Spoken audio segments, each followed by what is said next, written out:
Hello, everybody. Welcome to another episode of the Gio and Joey Show. Just two friends catching up, talking different things. And tonight, the topic is Religious Liberty Commission. Joey, how you doing? And let us know why you wanted to chat about this tonight. Doing better than I deserve. And well, obviously, as anyone who watches the show knows, they knows religious liberty is particularly important to us. And I feel like this commission has kind of gone under people's radar for a whole host of different reasons. For one, every single one of their hearings is like 5 hours long, and ain't nobody got time for that, except for me at 2 a.m. Yeah. Hey, so So are I mean, these things on C-SPAN or YouTube or and what? you well, they're recorded on YouTube, and you can go to the Department of Justice's YouTube channel, and they Hmm. have a playlist, Religious Liberty Commission, and you can find them all there. I have not listened to every word of it, right? But I've Yeah. been kind of following them, and it's really interesting, right? Because first, the fact that they're having a Religious Liberty Commission, I think, is good, and I Okay. think Let there's me some let me really back up here. Let me back up yeah. because so how did this commission even get started? Let's start there. Go ahead. Let us know why it even got started and what is the objective of the commission? Like, what are Yeah, they trying to solve? so it got started. I mean, I think it was because of various things that happened in the last administration, right? Pro-lifers getting arrested for quietly praying outside of abortion clinics, right, as violations of the FACE Act. Mm-hmm. Meanwhile, right, no one gets arrested for violations of the FACE Act when it's against churches, right, and Mm-hmm. stuff like that, right. And so there was, and again, it was peaceful protesters. So that, and then the story about the Biden's DOJ, right, having informants that would go into Catholic churches, right, and these kind of things. And then not even just the former administration, but I mean, since Obergefell, right, how many Christians, right, you think of, what happened to Jack Phillips, right, and you think of all the various things. So basically, one of Trump's campaign promises, and to his credit, Mm-hmm. was, the persecution of religious Americans will stop. And so when he came back into office, he set up a presidential, and that's it's important to acknowledge, right? Like I said, if you want to go watch these, you watch these on the Department of Justice YouTube channel. And so it's important to acknowledge because we've had congressional religious liberty commissions, right? They report to Mm-hmm. Congress. But this is a presidential religious liberty commission, right? And so basically what they're doing, they've got their it's chaired by Dan Patrick, who's the lieutenant governor of Texas, and Mm-hmm. co-chaired by Ben Carson, our co-religionist. Mm-hmm. Um, and then they have, I think Bishop Barron is on it. A cardinal, the cardinal from New York, Cardinal Dolan, right? But then it's got, there's some Jewish people on it. There's several Protestants, right? There is at least one Muslim woman is affiliated with it, and they just talk, and basically they talk, and then all of the commission people are able to um, ask for witnesses or people for the commission to question or to bring in as expert testimony and whatnot. And basically, I forget how many because they just had number 6, and I forget how many they were scheduled to do. But there's a set number of hearings where they were scheduled to do. They're going to do those, and then at the end of it, they're going to issue their report to the Department of Justice, right, Attorney General Pam Bondi, Mm-hmm. about what their suggestions are. And so it's important to acknowledge, or it's important to know, right, that because this is a presidential one, right, they're appealing to the Department of Justice, right, and so it's basically what kind of cases they want the Department of Justice to bring that they think would further the cause of religious liberty in the courts, right? So, um, yeah, like various things. And as I was watching it, there's two things I had kind of started to notice, right? Is that there was You okay, have a that's me. visitor behind you. It's okay. Just as long as it doesn't cross my path because it is Yeah. black. By the way, we don't believe in that. By the way, the sixth hearing just streamed 6 hours ago. Yeah, yep. Mm-hmm. Um, and I've noticed some really really good things from these hearings, and I've noticed one thing that I find particularly concerning is that I think these guests and these commissioners are all excellent on freedom of expression, or of the free exercise of Mm-hmm. religion. But I've seen some kind of downplaying the separation aspect, right? This, like, Mm-hmm. on what exactly the establishment means. And so that was the kind of concerning thing, right? Because I do think the establishment clause is important. And I wouldn't say there was definitely, and again, it's a mixed bag. There's different commissioners, right? And I definitely think there have been some people on the commission who really understand the importance of the establishment clause and understand it. And there's some whose views on the establishment clause I feel like is a little bit concerning. So there's that one thing. But then the other thing, and again, and this is why I tend to upset everybody, because like diehard Trump people don't like that I ever criticize him, but then like the never Trump people don't like that I call balls and strikes, and when he gets something right, I give that to him. But the one thing that I do like is this commission was diverse. It did, and they don't, it wasn't just about, oh, protecting religious liberty for Christians, but they very much talked about, American Jews facing anti-Semitism, or they talked about, um I forget which hearing number it was, but one of them I was listening to this weekend, they were talking about, no, it was actually Pam Bondi. It was so this would have been the first hearing. She ended up at the end of it. She gave an address to the commissioners, and one of the things she listed when she listed problematic restrictions on religion, she listed stuff that was happening to Christians, but she mentioned, right, the slow walking of permits for mosques, and Mm-hmm. so it's like it very much the administration is making an effort to protect all religious expression, not just Christians. And that's, as Adventists, that very much is aligned with our view Mm-hmm. of religious liberty. And so I appreciated that. Or one of the things that the commission really harped on was the fact that,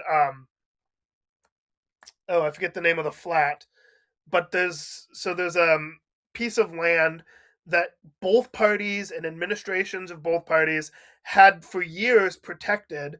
And it's a piece of land that in a particular, and I forget which tribe, Native American tribe, this land is the only place where they can practice, certain aspects of their religion.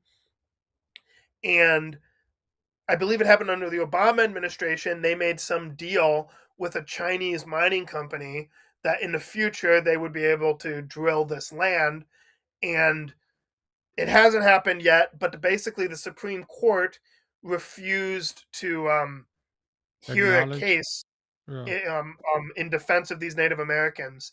And the Religious Liberty Commission basically said that one of the suggestions that they're going to bring to the Department of Justice is for them to bring a case in defense of these Native Americans' religious liberty, religious Mm-hmm. exercise. And so, again, that was one of the very, I would say, I think of it this way. I think the Trump administration has two religious liberty angels on each shoulder, and one of them, is the good angel, Okay, is yeah, like yeah. So, yeah, just so liberty. let me set this up for the people before you answer that. So, yeah, we were talking off air about this notion that there are two angels, right? The good and the bad. Supposedly, there are two factions, I guess, in this commission that are pulling him in different directions. And obviously, one you perceive to be as good, the other one is not. I don't know the parameters, so I'm going to hear it from you. What's the issue with the both factions?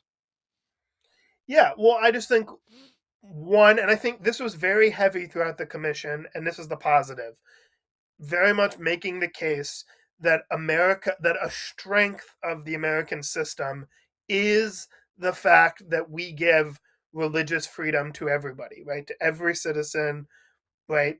When the ones we agree with, ones we don't, we give to Mm-hmm. everybody. And I think that was running through, right? The fact that they talked about, threats to the Native American religion, the fact that they talked about anti-Semitism, that they talked about threats to Muslim Americans' religious practice. Mhm. I think that was very positive. That's very much in line with the American Constitution and the First Amendment. Um, but then the other was that there would occasionally be people who talking about um, when some of the people, and again, this wasn't all of them, but some of the people, when they would talk about the Establishment Clause, they'd say, "Oh, that's gotten completely misunderstood." Now, in some cases, it has been misunderstood, but to hear these people talk, it was very much like they wanted a more robust picking and choosing, right, of the promotion of religion by government, right? In other words, Mhm. I don't see the government's job as to promote true religion, but as to get out of the way of religion, right? Like Mhm. that's where I see it, and that's what I think is in line with the American Constitution. And so, just insofar as I saw that voice or that tug of war, I'm obviously hoping that the one side wins in that Mhm. fight. I just took the link for the latest hearing and I put it in Gemini and the reason I put it in Gemini as opposed to ChatGPT or Claude or any of that or Grok is because Google and YouTube, Gemini and YouTube are owned by the same company. So they have better ways to extract stuff. And one of the things it said that is alarming about this, and I want to hear, is that could be potentially alarming to religious liberty is that there's a push to, some people in the conversation, I guess, are redefining religious organizations. Archbishop Corleone, well, it sounds like the Godfather. Others raised alarms about government attempts to define religious organizations so narrowly that hospitals and social service people of all faiths are excluded from conscience protections. If that's what somebody was arguing, I'd definitely be against that. Because, the most famous hospital, not famous, but the most prolific hospital is Catholic hospitals, right? And Adventist hospitals. Adventist hospitals are the Protestant denomination with the most hospitals, and Catholics obviously have the most hospitals. And I believe hospitals should be protected in the way they operate based on their faith. If somebody's trying to fight against that, that'd be cause for concern. Your thoughts on that? Yeah, so I'm confused. So what is Gemini saying? They're saying that they were arguing No, no, no. That that. somebody, Archbishop Cordelia and others raised alarms about government attempts to define religious Oh, organizations so narrowly. So it could have so been it in the sounds like previous administration or whatever, it but they sounds want to like make the sure that's addressed. so it sounds like the bishop is arguing basically what you were arguing, that Yeah, they yeah. should be given those protections. Yeah, no, I would Hmm. agree with that. And that strikes me, like I said, I haven't watched the one from today, Yeah. but that strikes me as very consistent with the good side of the commission, Hmm. that very much is arguing for robust. And this is why I think it's important. I think when it comes to the free exercise clause of the First Amendment, I think the commission is basically completely right. Because Hmm. my view is that Americans, including institutions, have like non-government institutions, right? Like Hmm. churches, schools, hospitals, right? Like Americans have, again, I want to say, like, I don't want to say unlimited, because Hmm. obviously there are limits on religious Yeah, practice yeah, when it yeah, affects yeah. someone else. But as far as it doesn't affect someone else, I believe religious practice is to be completely unencumbered, right? Whether Hmm. you're in public life or not, right? Like, I don't care if public officials pray, right? Like, Hmm. insofar as they're not forcing or compelling Compelling, someone yeah. else, then bring your religion with you. You don't leave your as a person of faith, whatever faith, you don't leave that. You don't have to compartmentalize that and leave it at the door when you go into work someplace, right? And Hmm. so I just think that's I'm very much with them when it comes to the protection and expansion of free exercise for all Americans. It's the only concerning things have been some of the comments by some of the witnesses and people on the establishment clause. But when it comes Yeah, to free exercise, I've basically been in complete alignment. Yeah, and before we can talk on that here in a bit, but there are a couple of things that Gemini brought up about this particular YouTube video that says, some people are wanting to make sure, and I think, no, I know we'll agree on this, but perhaps you may know of some examples, but I know this was in the previous administration. Several witnesses testified about being forced to affirm gender ideology or use preferred pronouns as a condition of employment, which they viewed as direct violation of their First Amendment rights. I think it is a violation of the First Amendment rights, but why? What are, if you are, well, what have you heard about the push for that in either by this, well, not this administration, but the previous? Well, yeah. So first of all, if this is a government employer, then it's clear First Amendment violation. Mm, Um, the government cannot in any way enforce anyone. Now, if there's some, okay, let's take the what is that organization with the three that's represented by the three lines?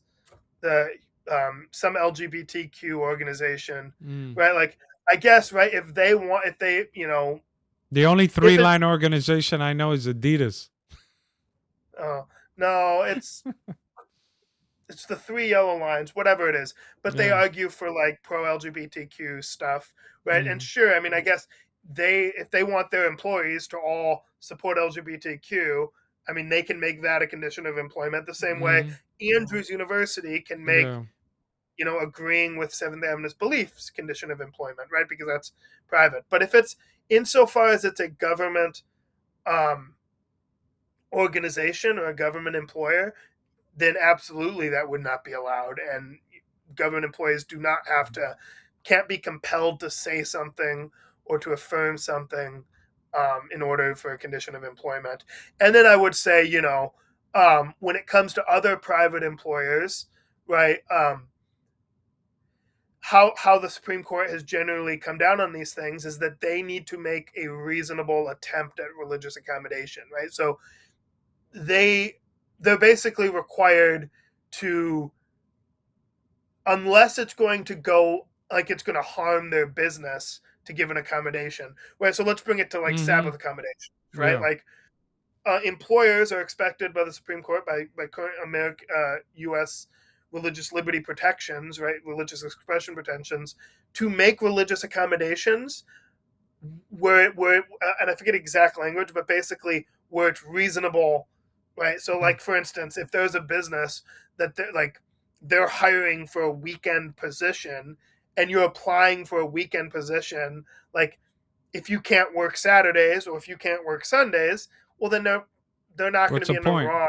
Yeah. Yeah, they're not going to be in the wrong to not hire you for a weekend position, right? Like Mm-hmm. they have to make a reasonable attempt at a religious accommodation, right? And so, yeah, Yeah, and that there would are be my two thought. other things that brought up here, and obviously you can deduce the arguments from the things they're fighting for. And you and I started this show during the infringement on religious liberty during the COVID vaccination. And this is arguing that in some states, right, there's been a push to totally repeal religious exemptions for vaccines in certain states was presented as a precedent that could lead to the government deciding which parents are unfit to raise their children based on their faith. And that is important because even though I was labeled anti vaxxer during the COVID pandemic because I didn't want to take the COVID vaccine, my wife and I are not anti vaccine, right? We're vaccinated, our kids are vaccinated. But my wife, being a doctor, we like to decide which vaccines and when and how to space them out. But this infringement on a parent's right to decide what vaccines to take should not be infringed. And so this commission is talking about fighting back and making sure that there are laws protecting parents and their desire or not desire to vaccinate their children. Yeah, no, I mean parental rights are key, Mm-hmm. and obviously that's tied into religious freedom. But Mm-hmm. so they're kind of, the parental rights and religious freedom are like a an overlapping Venn diagram, right? And so, Mm-hmm. um, yeah, I mean, I think they're both key, right? Like I said, I'm generally pro-vaccine, Mm-hmm. but I don't think that vaccines are an issue that gives the government the right to supersede parental authority, right? Like Mm-hmm. that's opening a Pandora's box to a lot of danger. And then we've already seen where this kind of government ready to usurp parental authority can lead, right? We've seen, obviously, in adoption proceedings, we've seen in some states Christians being ruled out of being adoptive parents altogether because they won't affirm, Yeah. they won't state ahead of time that they'll affirm LGBTQ, right? Mm-hmm. Or like transgender identity or whatever. And so, yeah, no, that is definitely a concerning one. And again, I would put that in the camp of this commission is bringing up some really good points and some things that we all should support. And here's another good one for me. Even though we don't live in California, my wife is a physician, and in California, right, the commission is arguing against this notion in California. The doctors in California noted that new laws require them to document and refer patients for assisted suicide, even if they morally object, effectively making them complicit in the act. And so, yeah, I wouldn't want my wife, and my wife wouldn't do it on, religious grounds. Each life is precious to be giving referrals for assisted suicide. Your thoughts on Mm. that?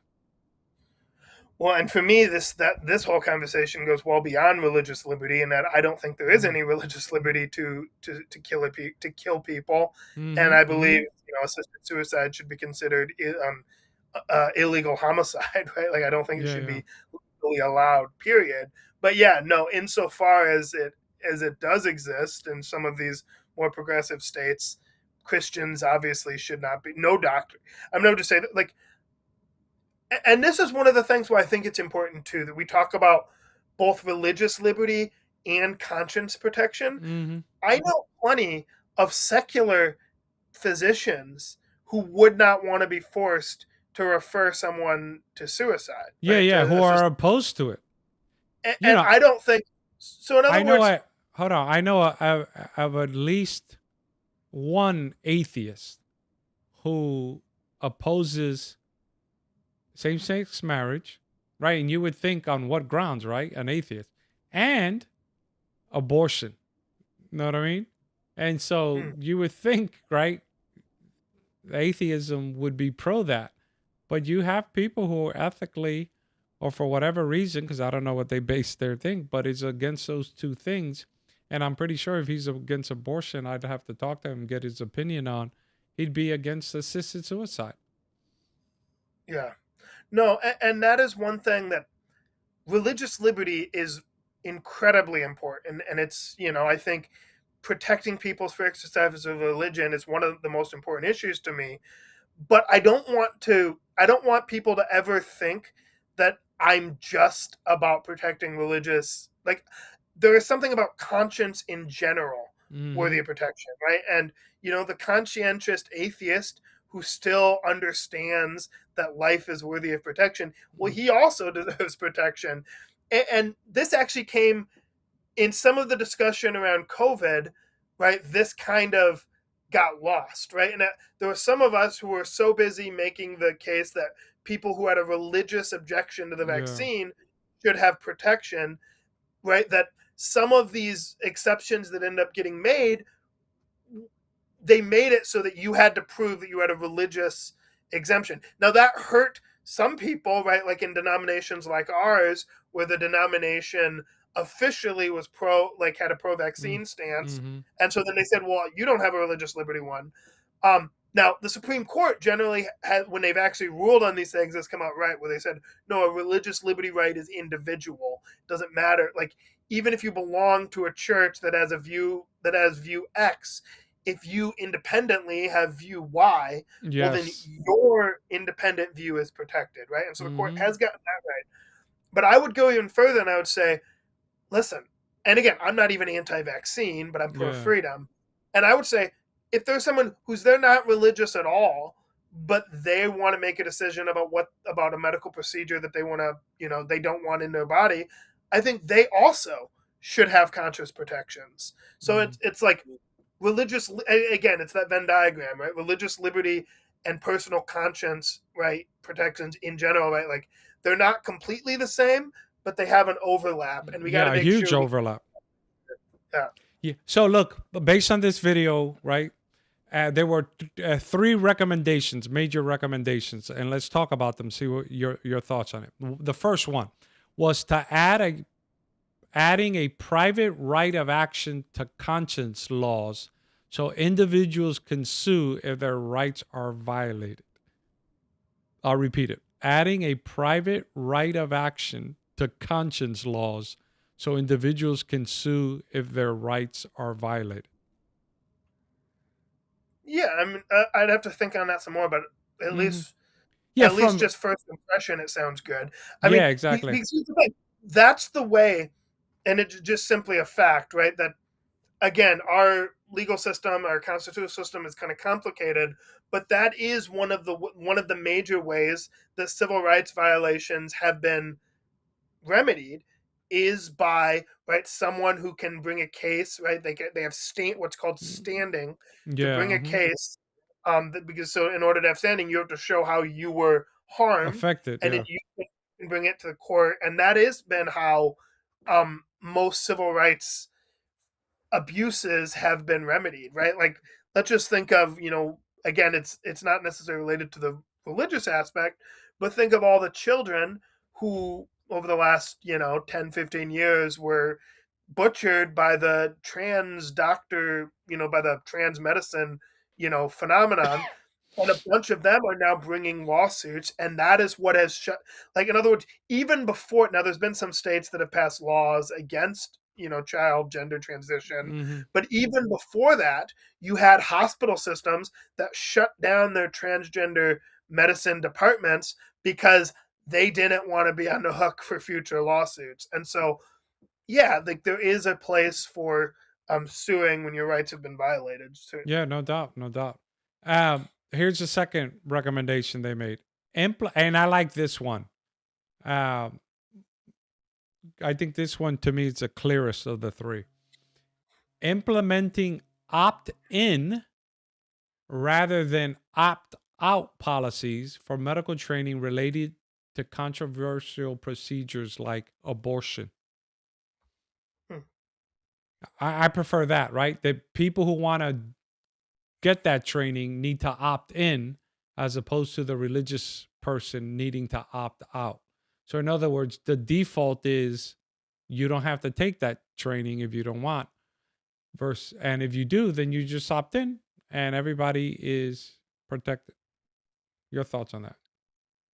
Yeah, and again, this would be very much in the line of that's what we need right now because Mhm. of where our culture is at on that issue. Because obviously, right, we wouldn't actually argue that they should be allowed to teach people how to murder people No, no, anyway. of course not. Yeah, but I'm If we live saying, in a society where that is accepted by the majority of people, yes. it's important to have these protections. So yeah, no, Yeah, that and sounds like let me clarify that for the audience who may be listening. It's not that we're pro this, but you got to work in the environment you have. And and this is why, in the tooth tablet theory, we bring our ideas and we bring our persuasion and we bring our logic and reasoning to the public square, that hopefully by the power of persuasion and the power of reason and logic, we can change the laws. What we never want to do here in the Gio and Joey show is to enforce the law uh, through, dictatorship demand, or forcing people uh, through just mandate, as opposed to the election process and the voting process. And then the third one recommendation coming from this today's hearing was requiring hospitals that receive federal funding to adopt clear written conscience protection policies. And I like that now that I read it again for the second time. In other words, what it's saying is an employee working for a hospital should have in his contract that his conscience will be protected. and Mm. it's reassuring because nobody wants to go into any job thinking that their rights can be violated. And so if you have that, and it's talking about obviously not private hospitals, but federally funded hospitals, to have that rear written conscience protection policy, which it should have because it's federal, um, funding. Thoughts Mm. on that? No, I mean, like I said, anything that expands the protection of conscience, Mm-hmm. I'm generally in favor of. Yeah. Yeah, no, so I would say Okay. I'm in favor of this. Like I said, You send me a. I haven't seen this episode. This, I mean, not Mm, episode, but yeah. this commission, the sixth one yet, and so, Yeah. like I said, it was just today, so I haven't seen it, so I can't comment You more send than me a that. video, but before we watch the video, I wanted to ask you about this though. It's been a little controversy in the commission. There was a young lady named Carrie Pergine Bowler. She was Miss California. She was part of the commission, but she's been relieved of her duties by Dan Patrick, removed Catholic activist and former Miss California Carrie Pergine Boiler from the commission. This stemmed from a contentious hearing on anti Semitism, where she reportedly questioned aspects of Israel/Zionism, Gaza, and related definitions, actions. Patrick described as hijacking the hearing for her personal political agenda. What have you heard and what are your thoughts on it? Yeah, um, so I've been thinking about the best way to respond to this, right? Because in a commission that's about defending the First Amendment, Mm, right? Like I could understand how people could say is like, well, you want people of different views represented, right? Like that's reasonable. uh-huh. And even okay, like people who are concerned about people, I'm concerned about the people of Gaza. Now I Mm, have a different view from her on who's ultimately to blame for mm-hmm. the predicament of the innocent people of Gaza. But okay, I don't think there's anything wrong about being concerned about certainly children that are caught in the middle of a war, right? Like Yeah. I'm concerned with that. I think the problem, well, for one of the things that she's going on saying, she's saying this is anti-Catholic, discrimination. It's like, okay, the cardinal for the diocese in New York is on the commission, right? Mm-hmm. Bishop Barron, who's the Minnesota or he's a bishop from the Minnesota area. He's on the commission, right? Like Mm-hmm. Catholics are well represented on this. Yeah. She wasn't kicked off because she's Catholic. But then the second thing, again, she contests the idea that she's anti-Semitic. Um, and here's the thing: yes, people can be critical of the nation of Israel without being anti-Semitic, right? Mm-hmm. Like you can be critical of the government of America without being anti-American. So I want to be very clear about that.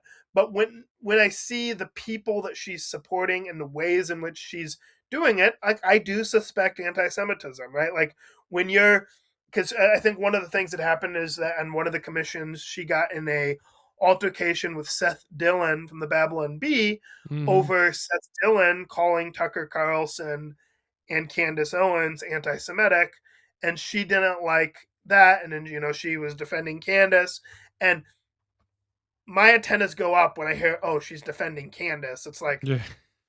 come on, like Candace is obviously she has said things that are just so over the top that it's like at this point, if you don't see what her game is, like, and I don't think that Miss Bowler is dumb, right? Mm-hmm. And listen, I think it's sad because, like I said, I do think she legitimately was treated terribly in the early 2000s for her own courageous stand, right? So she, Mm-hmm. for the audience, I know you know, but she, like you said, she was Miss California. She was part of the Miss USA beauty pageant, actually that Trump owned at the time, and she back I think it was in like 2004 she was asked on stage about her views on marriage, and she said, well, as a Mm-hmm. Christian, I believe that marriage is between a man and a woman. And obviously the person questioning her, like I think it was that guy Perez Hilton or whatever, um Mm-hmm. but was like ridiculing her. Then all the news media ridiculed her. She wind up losing, I think, part of her title because of this, and like that was legitimately unjust, and I feel for her.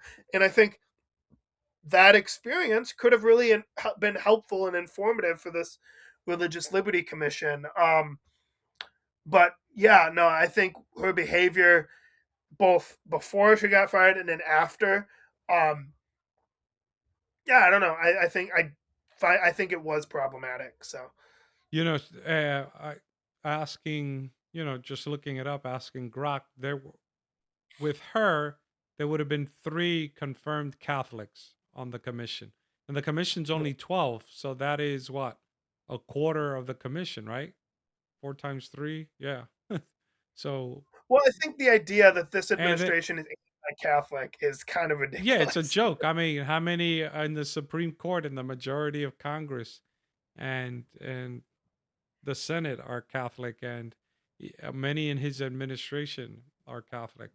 Um, so the 2 cardinals are Cardinal Timothy Dolan from New York, and then Bishop Robert Barron from Minnesota are on it. Yeah, So this and video, go ahead. that's the Word on Fire ministry too. The apologetics. He's very online, right? I see quite a bit of his stuff. He's Yeah. interesting. I mean, obviously, I'm not Hmm. Catholic, so I have my disagreements. But Yeah. like I said, and the reason, so the clip that you're gonna bring up, right? Like Hmm. the reason why I shared it, right? Kind of teeing that up and how I see it tying in is I do. One of the things I've become more and more convinced of is that as we've seen elements, right? Whether it's the Groypers or just the post liberals or people who are kind of both on the right and the left, people are kind of getting tired, but particularly the people on the right that are saying the American founding isn't enough, the American Constitution didn't conserve anything. I think what is leading that backlash that I think is dangerous has been legitimate persecutions, right? The Hmm. times where people's religious liberty weren't respected. And one thing that I appreciate about this commission is in bringing together people of different religions and making this about protecting all Americans' free exercise. That's the only way that it doesn't go, that the Constitution can be saved, where every American has to realize that its protections are for them. So if you're a Muslim American, the Constitution's protections are for you. If you're a Jewish American, the Constitution's protections are for you. If you're a Christian, whether Protestant or Catholic, the Constitution's protections are for you. Native American, its protections are for you. Right? Atheist, its protections are for you. And when different groups get left out, right? Like what happened with the Hmm. LGBTQ revolution, right? With Obergefell, and then you saw Christians or other religious people discriminated against in public life because they don't go along with this thing that was imposed from the Supreme Court 5 minutes ago, right? Like people rightly are saying, well, maybe the Constitution's protections aren't for us anymore. And so I think it's really important that those of us that believe in religious liberty, that we sound the alarm equally loud when anyone's religious liberty is threatened. And uh, now, as a denomination, we have done this well in some Hmm. cases, but I've noticed that lately there's certain people that we criticize very loudly for their abuses, but we only criticize some of the things they say. So for instance, the clip I'm about to play you, now I've seen Adventists sounding the alarm about Doug Wilson in numerous things. I have not seen them sounding the alarm about this clip. And once you play it, I think you'll understand the prejudice that may account for some of that silence. But we can play it Okay, and talk about before we play it, I'm about to play it right now, though. Sorry, I didn't look at the full list. So with that young lady who got dismissed, there were 4. So that makes a third of the 12 were Catholic, right? So the total is 12 in the commission. 4 of them were Catholic. Now, the 4th Catholic that I didn't mention was Ryan T. Anderson, a Catholic Oh, Ron scholar. Anderson, yes, Yeah, yes. yeah, yeah. He's And good. He's a good guy. okay. All right. So here's this clip.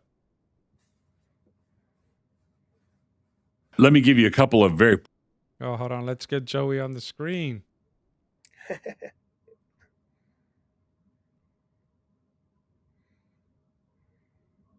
let me give you a couple of very practical examples. Okay. Could Muslims be here, live? Yes, they could be. Could they hold political office? No. Could Muslims gather together with their Muslim family and friends to pray to Allah? Yes. Right? Could you have a mosque? Yes. Could they have a minaret, a prayer tower that issues a public call to prayer? No, because the public spaces belong to Christ. Right? We're a Christian nation. So church bells are okay. Church bells are okay, but a Muslim call to prayer in the public space would not be okay. Catholic church bells would be okay, right? Catholic church bells would be okay, but a parade in honor of the Virgin Mary, carrying an image of the Virgin Mary down Main Street, no, right? So what about the basically Eucharist? What about the Eucharist? What about a Eucharistic procession? That's a new one. I would say probably not. It would depend on what was being done around it, how it was being conducted. But basically, public displays of idolatry, what the Protestant foundation of the law would consider to be idolatry, would not be allowed. So you wouldn't have a Hindu procession with a Hindu god. You wouldn't have a procession of the Virgin Mary. Shocking new details. Let me give you a couple of very practical examples. Yeah, there are definitely some troubling comments in there. Your thought? Yeah. And one of my thoughts, so one of the person who I saw share this is, a Catholic writer that I follow, Emily Zanetti, and she had that, the libertarian phrase, right? Come and take it, with the Gadsden flag and then a gun. Yeah. He said about, their symbols as Catholics, like, come and take it, sweater man, about Doug Wilson. And I commented on that, and I say, listen, I'm a Protestant. I disagree with many Catholic things, but I would fight to the death for my Catholic friends' ability to practice their faith as they see fit, right? The Constitution is for Catholics too. And when he talks about the public spaces, right? So when it comes about religious things in the public, now, again, as I've said, I am in favor of increased personal expression in the public square, right? That means that citizens get to bring their religion with them in a public square. Now, time and manner, right? Like, there can be sometimes restrictions on these things, right? Like, if a local community doesn't want the Muslim call to prayer at 4 a.m, they don't have to allow the Muslim call to prayer at 4 a.m. Right? Like, that's not, agree. or they don't have to allow church bells at 4 a.m, right? They can make these kind of restrictions. Now, in a community like look, the thing with the church bells, though, right? They tend to be like at noon, right? Yeah. They serve also a secular purpose. Oh, it's lunchtime. You know what I mean? These Muslim call to prayers, I mean, this in some places 5 times. They want it 5 times a day. And it doesn't serve a purpose. It's not like sunrise, noon, sundown and stuff like that. And so there's nuance to this stuff. You were going to say about Dearborn. Yeah, I was just going to say, for those of us that are in favor, right? Because there's 2 dangers with what Doug is espousing, promoting here. One is that these arguments against, Catholic and Muslim public displays of their religion, right? These arguments will be used by one side to just get rid of all religious displays in the public square. Or 2, Doug gets his way, right? And they have a theocratic, right, Protestant state, but which sect of Protestantism? A Calvinist Protestant state, right? And they ban, the public display. Like, yeah, you can have your private religion, but you ban all public displays of any other religion.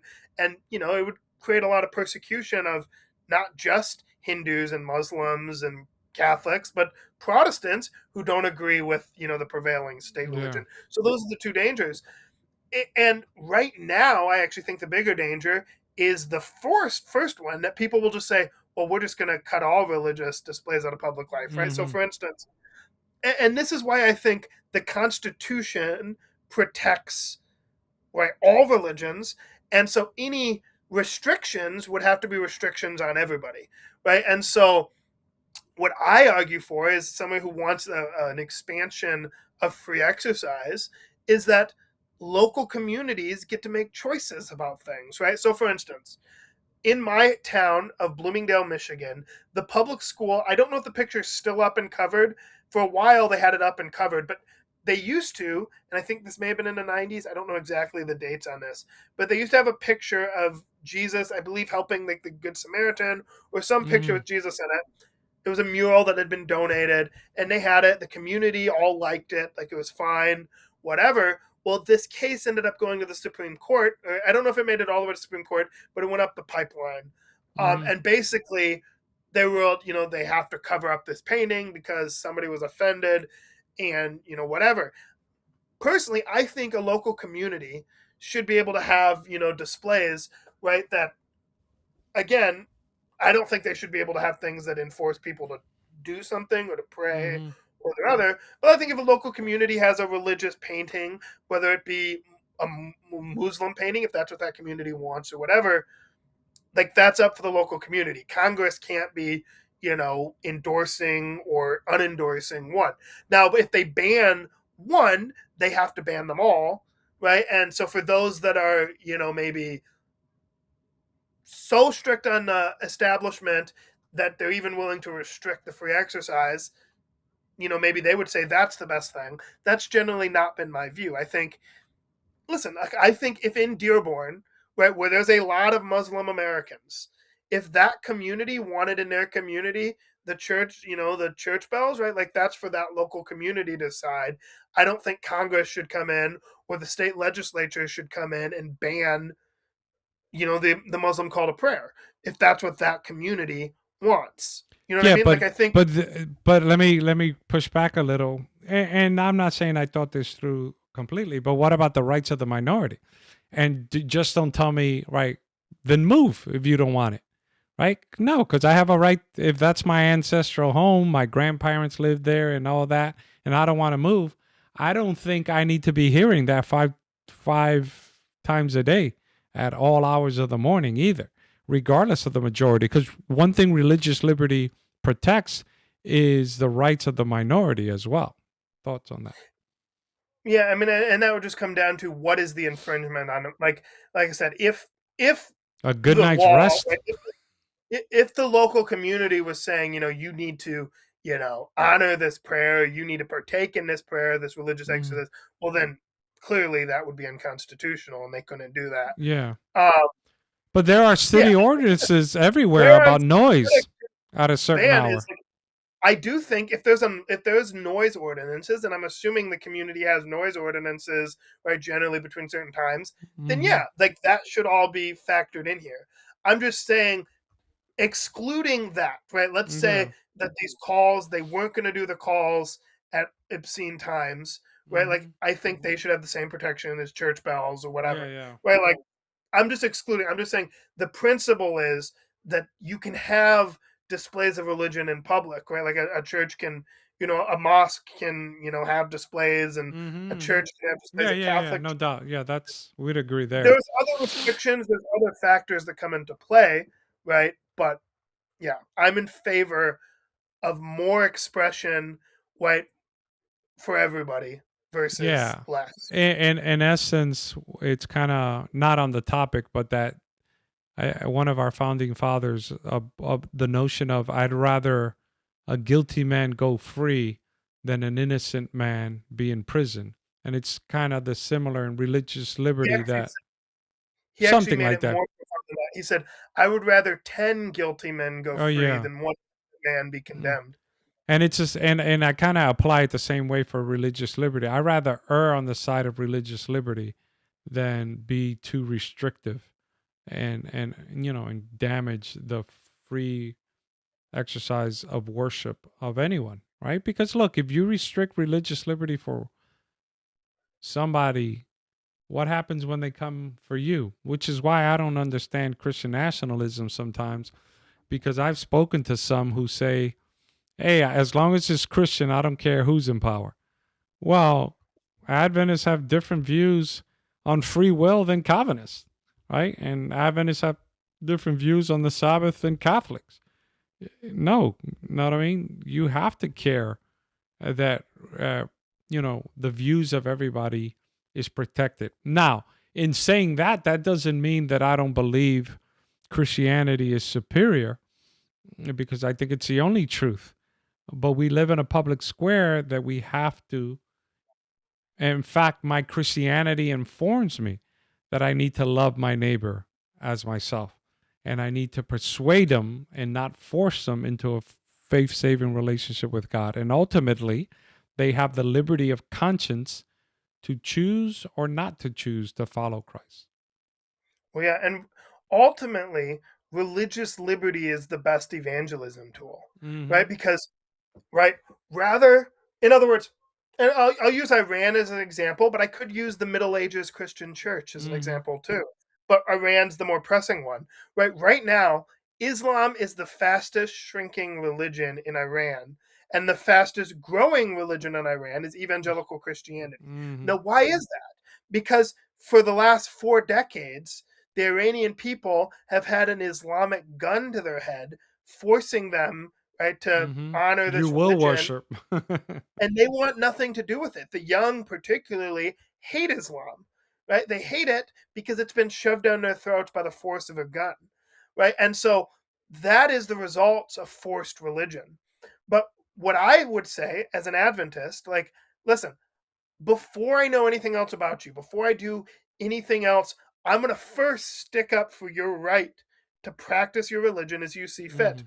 And then, we'll have the conversation, right? And I'll try to convince you of why I think, the Sabbath is important or these other things. And you know what? After I've defended you, well, then you're more willing to listen to my perspective because Mm-hmm. I'm never going to take a gun and force you into my perspective. If I can't convince you by the weight of the argument, by the weight of the light of scripture, then I'm not going to convince you, right? You're going to Yeah. continue believing you have, and I'm not going to use force. I'm not willing to use force to force you to believe. Because here's the thing: the Lord loves a cheerful giver. The Lord wants the worship of the heart. And so even if, right, there's some fans, and obviously Adventists, right, we very much believe in religious liberty, but just in this scenario, let's imagine a world where Adventists got dictatorial control of the world, and we got everybody to, with their lips, acknowledge the Sabbath and, say we're right about everything. Well, even from our perspective, that would not be a true conversion, right? Mm-hmm. Constantine baptizing his whole army did not make them Christians, because at the end of the day, and Christians of all denominations should agree with this, but unfortunately, we have some disagreements. I would say at this point, it's still a majority of American Christians. But again, there's a growing movement that doesn't agree with this. But we should all understand that forced religion is no religion at all, right? Mm-hmm. Like, Jesus doesn't want that. He wants a religion of the heart. And that can only be gotten through the consent of the person, right? Because again, I think, and actually, I think Thomas Jefferson wrote about this pretty well, right? Where he says, matters of religion, matters of our relationship between ourselves and God, have to be like they're fought here. They're fought in the mind. So Yes. we look at the evidence presented before us, and our mind is only going to do what our mind is going to do, right? So if someone, if all the evidence is the same, and someone forces us to say contrary to what we think the evidence is saying, well, our minds, right, can't be convinced that way, right? We still see the evidence as we see it. And so religious liberty, again, for everyone, is just it's one of the things that makes America the greatest nation in the world. And if and as I believe will happen at some point in the future, when America turns its back on that, it will cease to be the greatest nation in the world. Yeah, and I'll conclude with this and appeal to anybody who listens to this in the future is it's all about liberty of conscience in the end. That's what it boils down to. And you must decide where you're going to let your conscience lead you. As for me and Joey and our households, that leads us to the foot of the cross. But we here at the Gio and Joey show and Adventism in general, when it's practiced ideally, will never force the conscience We want to persuade you into a loving relationship with Jesus Christ and to the truth that we hold dear. So remember, fight for the religious liberty of others, fight for their conscience. In doing so, you're fighting alongside God. Until next time on the Gio and Joey Show, be blessed.